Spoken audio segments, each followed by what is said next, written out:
What's up, my little demons? It's Alex here, and I'm going to be reading a story called LOL No, and it's a Jeff the Killer story. So for those who like creepypasta and have searched up creepypasta stories, or just Jeff the Killer in general, then welcome.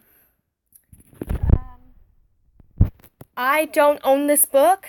This is Mooncashew's book, and if you have Wattpad, or however you say it, please go check her out. Her stories are amazing. And I plan on reading one of her books called The Society of Oldham Hollow. It's another Jeff the Killer book, I think. But yeah, let's just get on to the story. I'll probably maybe read the first chapter and maybe half of the second. But here we go. Tony is a girl, as it says right there. Today was normal, I guess. I went to school.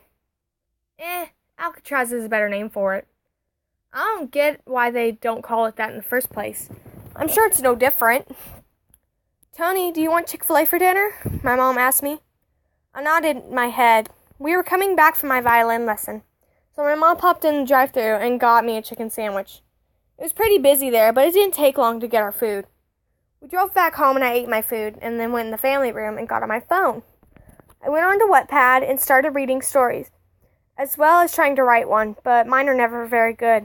All of a sudden, I got a horrible feeling in my stomach, as if I were going to throw up. I tried ignoring it, but I didn't feel good. My mom walked in the room and to the bathroom, but looked at me concerned before using the bathroom. Oh my, are you all right? You're awfully pale, Mom said. I smiled and just shrugged. There's a horrible throat bug going around, and I really hope you don't get it, she said. I smiled and returned to reading. I started to worry I would get the bug. I heard it's real nasty. I stopped and played some music on my phone, of course on Pandora. At 8:45, my mom made me come upstairs and get ready for bed. She always wants me asleep by 9, which is stupid, but I don't mind anymore. I always sneak my phone upstairs and play on it until 11. No later, no earlier. I got into my PJs, a lifeguard sweatshirt and shorts with soccer balls on them. I brushed my teeth and went to bed. On my phone, I did what I usually did, read and text my friends. I went on Instagram occasionally too. Eventually, I fell asleep reading at 11. I made sure my alarm was set for 6 though. I woke up at 6 exactly, but I didn't feel good at all. It felt like I was going to hurl any moment. I got dressed and went downstairs. I sat in my chair in the family room and went on my phone. Like always, I stayed like that for an hour and a half. I had 5 minutes to get to the bus stop, but I felt horrible. My mom walked in the room, and I told her I didn't feel well. Oh dear, well I don't want you to go to school.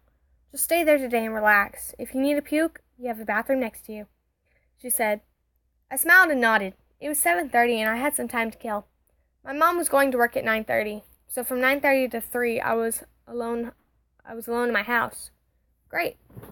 I decided to read like I always do.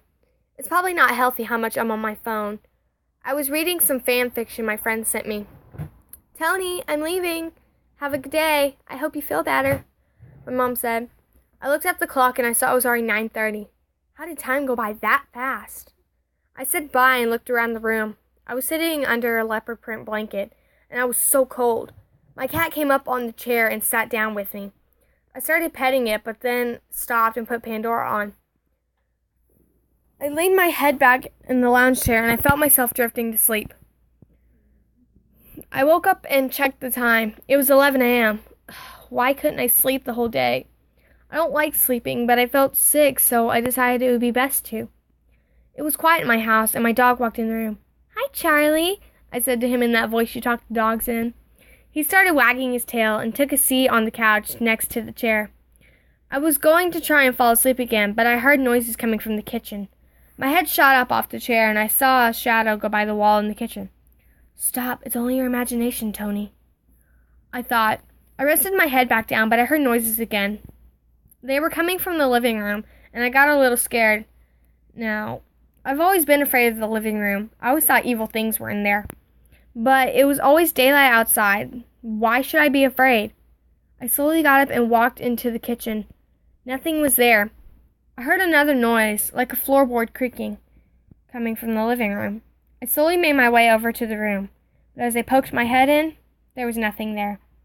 My blonde hair fell in front of my face, and as I pushed it away, I thought I saw another shadow. I looked to my left and saw an open window. That's weird. That wasn't open before. I thought to myself. I went and shut the window, returning to my spot on the chair. I turned on the TV, slipped in the movie Frozen. I hadn't seen it yet, but I wanted to. A song started playing with men getting ice from a lake. Then some little kid was trying to get ice, but failing.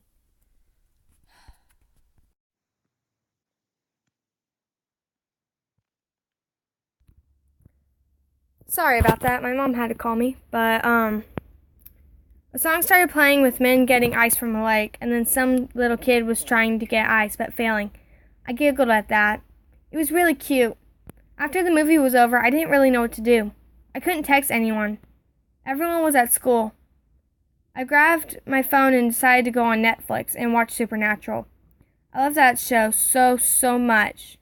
I get so scared watching it, though. I've forbidden myself from watching it in the dark. I'd feel like some psychotic murderer or demon was after me. As if the weather hated me, there was a huge boom of thunder coming from outside. Right when the ghost popped out, I screamed and threw my phone like 50 feet in the air. My cat just started staring at me like I was some deranged monster.